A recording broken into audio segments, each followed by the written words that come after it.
Today's topic, I'm going to discuss what are the best companies to use if you're trying to leverage an annuity for your retirement planning needs. So I'm going to discuss fixed annuities, fixed indexed annuities, hybrid annuities, which are fixed indexed annuities with income riders or income related annuities, and then also variable annuities, ones that I may recommend for a specific situation. If you've seen any of my other videos, I typically shit on variable annuities. So I'm going to tell you some different sweet spots for variable annuities that do not have income riders that an individual could leverage for a tax-deferred growth play, but how to avoid the most common mistakes. If you have questions at any point throughout this video, you can call our 1-800 number, 1-800-566-1002, reference this video, ask to speak with an advisor so we can get you on the calendar, or you could leave obviously your questions in the comment section. So for starters, be mindful of what exactly is an annuity. It's basically a financial account that's offered through an insurance company. These accounts can be held within non-qualified accounts, meaning like a cash account. Money sitting in a checking savings account. Let's say if somebody recently sold a business, sold one of their homes, whatever that case might be. But it's basically post-tax dollars known as non-qualified money. So you could go and create an annuity account with a non-qualified account. You could create an annuity account with a traditional IRA account. So this is where an individual, let's say if they're contributing money into their 401k account, they're nearing their retirement age, and they're qualified to take their 401k monies and roll it over into an IRA, you could create a customized IRA that has annuities within that IRA account. And you could also do the same thing with Roth IRA accounts or Roth 401k accounts that are being rolled over into Roth IRAs to create these annuity accounts. So let's say somebody has a Roth 401k or they have a existing Roth IRA and they want to leverage an annuity account for either a safety play or an income play. They could go and transfer those dollars from their Roth into the Roth IRA that's held within an annuity. Same thing with the traditional IRA. You transfer it to a traditional IRA that's held within an annuity. The same thing with the checking savings or non-qualified account that's held within a non-qualified account annuity. Now, the easiest way that I could explain the differences between like a fixed annuity versus a variable annuity or any sort of retirement account in general would be think of it in terms of a bucket. The way on how any account grows is by the contribution somebody places into that sort of account and then the rate of return that's coming back. So if you have something that is paying a fixed rate of return, you have a fixed rate, then you know that there's going to be a positive being added into this bucket. If this person did a rollover, they made a contribution of $100,000 into this account, and the rate of return was fixed at 5%, well, you know that it's going to be a 5% rate of return the first year, 5% rate of return the second year, 5% rate of return the third year, et cetera, for however long that duration of that product or that account was set up for. If you go on the opposite side of the coin, the opposite side of the spectrum, you have something that's variable. That rate of return could be positive or it could be negative. So it's going to be based on the variability off of the investments that the individual placed in there. So if you have a combination of stocks or bonds, mutual funds, commodities, real estate indexes, whatever that allocation is, and let's say that the allocation came back negative, will be equivalent to someone taking a sword and slicing your bucket. If that allocation came back positive and you have positive rates of return within that allocation, it'd be, as if somebody's adding positives to that bucket. So it's very simplistic with how it works. If you have something that's fixed, you know it's going to be a fixed rate of return. If you have something that's variable, it can be a variable rate of return. Variable has a limited growth potential, but also has a limited loss potential. A fixed is more, even keel. It just says, hey, regardless of whatever's happening with the market, I'm going to receive a fixed amount rate of return year by year. Now, you also have things in that interim space known as fixed indexed accounts, which have the safety like a fixed, but it also gives you participations whenever the market indexes that are linked to it increase. So if, let's say, you have an account that is with a fixed indexed annuity as an example, or market linked CD as an example, and let's say that index is positive, it'll be a positive being added to your bucket. If, let's say, that index comes back negative, well, then you're going to have a 0% credit added to your bucket. So it just gives that individual the kind of the confidence to say, I understand how a fixed account works. I understand how a variable account works. I don't like the risk with a variable account, and I don't like the low interest rate environment with a fixed account. So I want something to at least have preservation of my money, but allow a reasonable rate of return on my dollars. So that's where they would kind of sit in between, in that in between stage. Which everything sounds great. Now, in reality, you have a lot of accounts available. And that's really the problem that takes place. With a specific situation, you might have over 1,000 options to choose. Out of those 1,000 options to choose, you might have 990 shitty options. And when I say shitty options, that means something that will benefit the company and will not necessarily benefit the individual. From the generic concept of everything, it might sound great, but when you look at the minutia of that specific account, it could be a horrible product. It could be something that does not give you a large rate of return, something that will restrict you having access to your monies, something that could add a lot of bells and whistles, riders onto this account where that rider might not be necessary, and that would just further negate any sort of gains that you'd be trying to have in this account. So that's where with each little interval, whether you're looking at a fixed or a fixed indexed or a hybrid or a variable, how exactly could you decipher, okay, which are the bad ones and then which are the good ones? Out of the good ones, let's say if you have, out of 1,000 scenarios, you have 10 decent options, but then you have really good first place and second place options that are significantly better than the 10th place option. Well, how do you know that this is going to be the best route? How do you know how to cherry pick that? So that's why I'm going to try to help you out along the way with this video and break down each little product line so that you could say, okay, this might make sense, or this is something I want to look at a little bit further, or this is something that I should instantly avoid. So the first type of account is a fixed annuity known as a MYGA, or the ones that I typically recommend are known as MYGAs, multi-year guaranteed annuities. And what happens is it's important to understand the term length. If let's say somebody is nearing retirement and they say, okay, I have this portion of dollars, I just want it to grow into some sort of high fixed rate of return or whatever the highest fixed rate of return that's available, but I'm going to access all these dollars in the next 5 years, well then make sure that you're matching up the term length to what your need is. If, let's say your need is for only 5 years, don't go into a 10-year term length product if it's not necessary.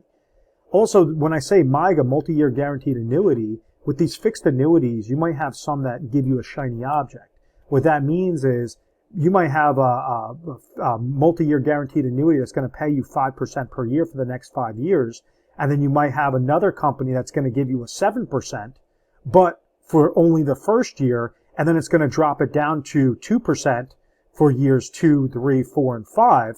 Well, the one that has the consistent 5% for each year is going to be a better rate of return than going after that shiny object, which just looks good on the surface, but then is not going to be consistent with that rate of return for those further years. So that's where really easily understand what your term length is, and then, okay, what is the rate of return? When I'm comparing this rate of return versus the other carriers, is it going to give me the highest potential rate of return for all of that duration, for all 5 years as an example, or all 3 years as an example? The next type of account is similar to the fixed, but it's known as a fixed index or fixed indexed annuity.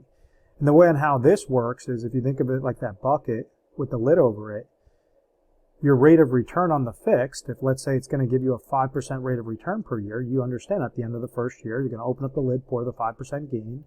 The next year, it's going to open up the lid, pour the 5% gain. The next year, it's going to open up the lid, pour the 5% gain. So you're going to have compound interest off of 25% off of whatever you placed into that specific accounts, because you have the power of compound interest and tax-deferred growth that's working within that fixed account. Now, a fixed indexed account, what it will do is have different indexes that are linked to the growth within that account. So if we think of that bucket idea, it's going to be the same like a bucket with the lid over it. The rate of return is going to come back positive, or it's going to come back with a 0% floor. So this is for the individual that understands the benefits of a fixed account, but they want to have a better rate of return or better potential rate of return. So they're saying, okay, I'll go, and the risk is really just the return that they might be losing if the market is going south. So if let's say you have an index with one company and that index has an uncapped rate of return, and that index performs 12% the first year, then it loses 20% the second year, well, that first year you would have had a positive gain of 12%. The second year, when it lost 20%, you had a gain of 0. The next year, let's say it gains 6. Then it gains 15. Then it loses 20. This next year, when it gains 6, you're going to gain 6. The next year, when it gains 15, you're going to gain 15. the next year when it lost 20, you're going to gain 0. So as you can see, the differences between these two will still, both of them will protect you from downward market losses, but the fixed index annuity, when you go into the correct one, could give you a higher potential rate of return than some of the best fixed accounts that are being offered. Same sort of strategy or same sort of concept would apply, though, on saying, okay, which one should you go with? It goes by term length. So just about a year ago, you had fixed index annuities where maybe the most favorable ones were 10-year durations or 8-year duration products. Well, now when you fast forward, because the Fed has been increasing interest rates, that interest rate has had a trickle-down effect on fixed accounts and fixed index accounts. So now you have these nice short-term sweet spots that are coming out with 5-year accounts and 7-year accounts, where you could go and now match them up and say, okay, I don't want to go and tie my money up for a long length of time, but I still understand the preservation and that good potential rate of return that I could get with a favorable fixed index annuity. And this is why individuals have been flocking at these fixed index annuity accounts in droves really since the Fed has been increasing interest rates, because now they've been more favorable. But rather than say, okay, the interest rate environment is high, let me go and lock myself into a 12-year account or a 15-year account or a 10-year account, if it's not necessary to do that, where you could have less restrictions on your liquidity with a 5-year and a 7-year and still get a favorable rate of return that will accomplish your needs, well, then that's a way to obviously do it, and making sure that you're matching it up with your term length, matching up with how long that you want to have the monies, essentially sitting in there. Also, uncapped indexes, let's say if you have, an index that has XYZ index in there, and you have one account that's capping it at a 5%, and you have another sort of fixed index annuity that has the same index and has an uncapped index, well then, yeah, go with the uncapped index, something that will give you that much higher rate of return. Why would you subject yourself to that lower potential rate of return with a cap? Also, the number of index options. Some indices are tied to the S&P 500. Some indices have volatility control indexes, or they leverage different asset classes so that even when the market may be going south, those indexes have still produced a favorable rate of return. So there's ways on how you can diversify your fixed index annuity accounts to make sure, okay, you might be putting 100,000 with one company, 100,000 with another company, 100,000 with a fixed, with a MYGA, and it's giving you that preservation, but still allowing you to participate with those different indexes and how well those indexes are doing. So that could also be, one of the reasons why you would go with one company over the next. The next type of annuity is a hybrid annuity, which is essentially a fixed index annuity. So that's what's happening. That mechanism with growing, the market's going up, or those indexes are going up, gaining 0% whenever the indexes are going down. That's what's happening with the account value of this specific type of hybrid annuity account. But what makes it hybrid is an individual is tying an income rider to this account. So an example would be if, let's say, somebody is receiving Social Security income of $30,000 per year. They're receiving pension income, sorry for the sloppy handwriting, of $30,000 per year. So we understand that when this individual stops working, they're going to be receiving cash flow of $60,000. But when doing their budgeting analysis, we understand that they have $80,000 of income needs throughout retirement. If this individual has assets that they've already accumulated, and maybe they have an additional $1 million of qualified monies, of IRAs, of 401k accounts, whatever that is, well, it's the smallest dollars, only as much as necessary to go and close this income gap. Create some sort of strategy that would have an insurance backing behind it that would give this person that extra $20,000 of cash flow. So maybe out of their $1 million that they've accumulated of assets, it's going to cost this person $200,000 to take $200,000, transfer it into an IRA account that's going to spit off $20,000 of lifetime income.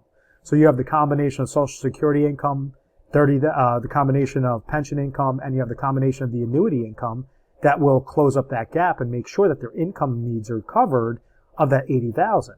Well, that sounds great, but in order to determine what sort of company to go with, you have to understand how that cash flow mechanism works.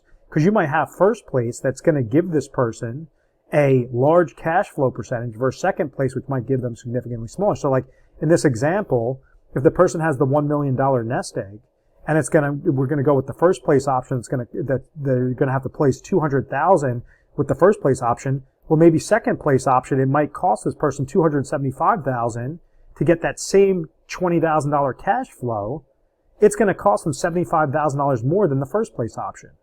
That results in significantly less dollars in your pocket, in your control of leverage that now you have to give to an insurance company that's going to produce that same sort of result.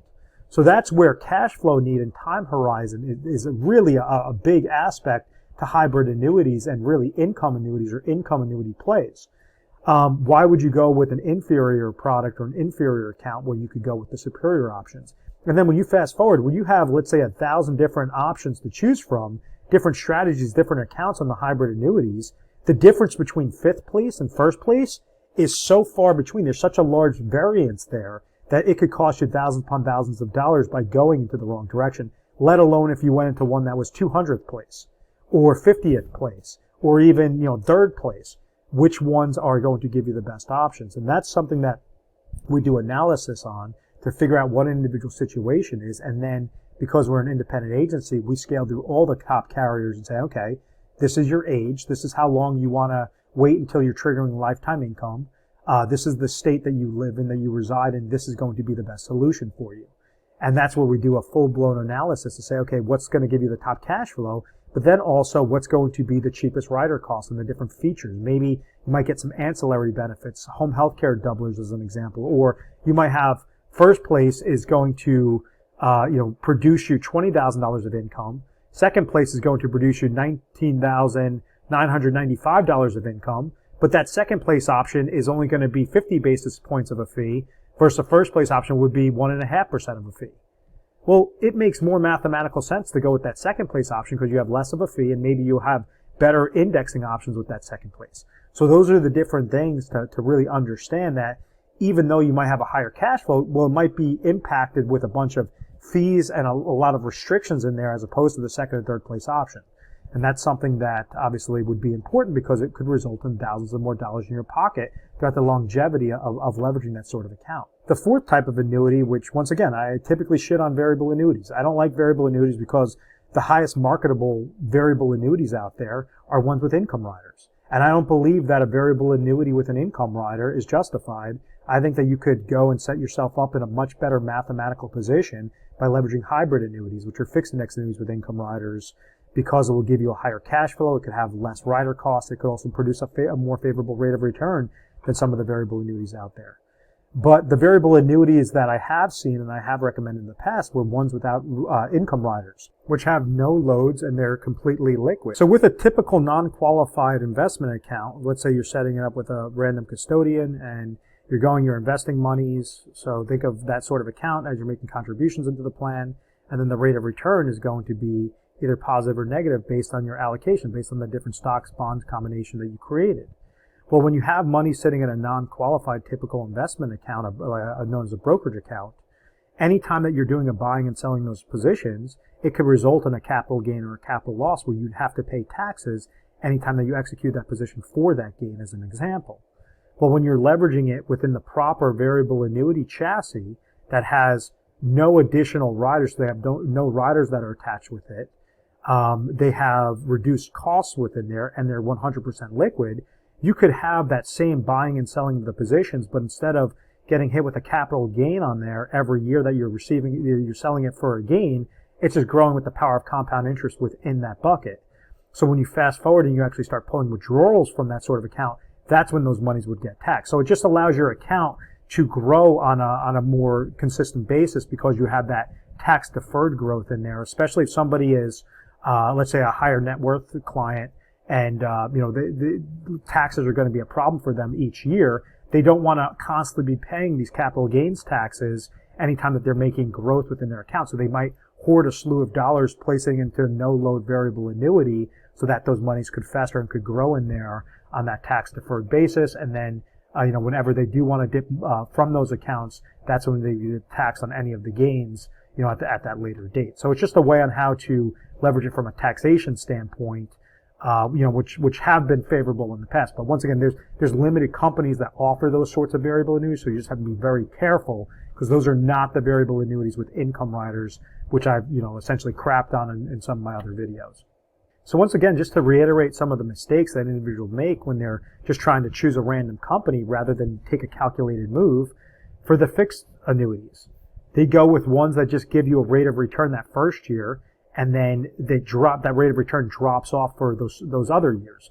Go into something that will be more consistent. Look at the total average rate of return, or the total return that you're going to have after you've placed your dollars in that for that full length of time. So whether that be a 3-year, a 5-year, a 7-year account, whatever that is, make sure that verbiage is consistent, and you're going to get that rate of return for all those years. So it's going to be a multi-year on that account. Also, make sure you're avoiding riders that are attached with fixed annuities. So you might have a fixed annuity that allows you to access up to 10% free withdrawals from your account.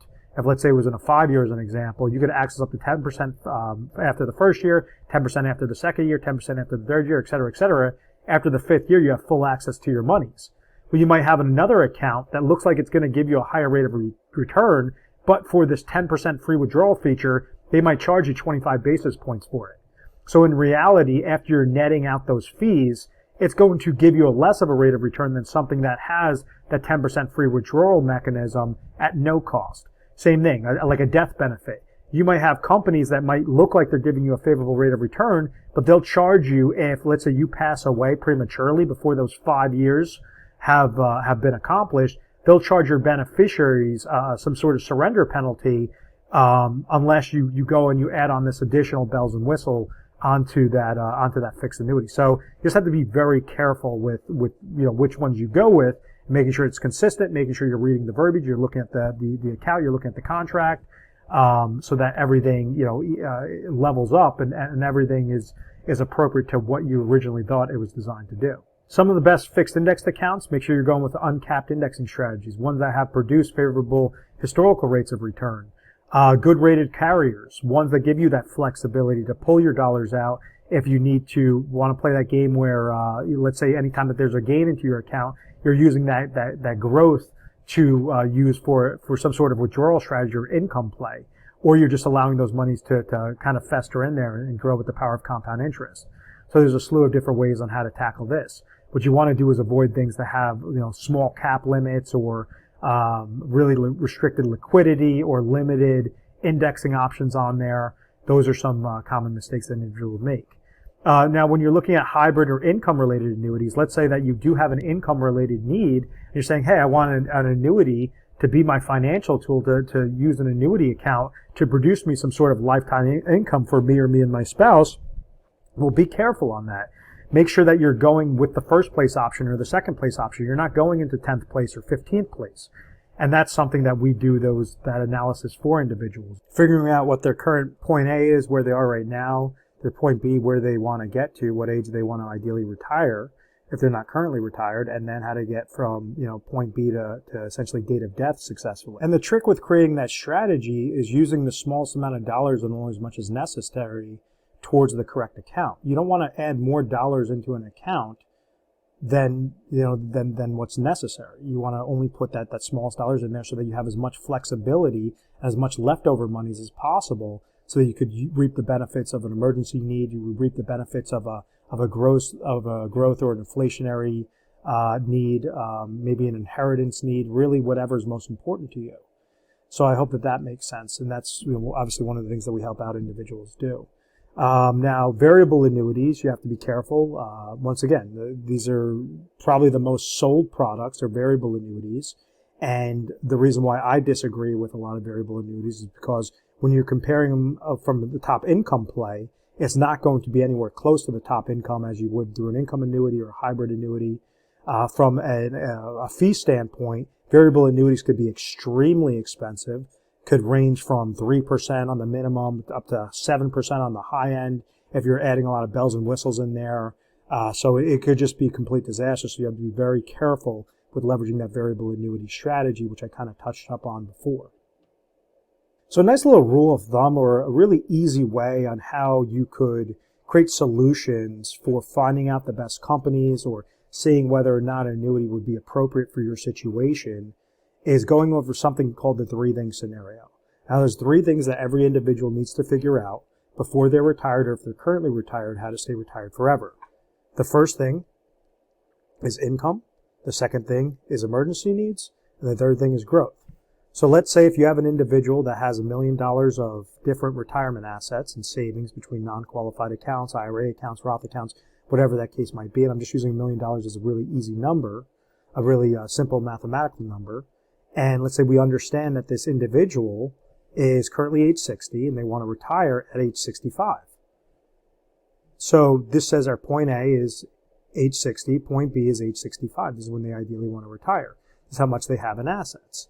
After looking through what their guaranteed income sources are, we understand that their Social Security income is, let's say, $30,000. Their pension income, I'm just going to use that same example.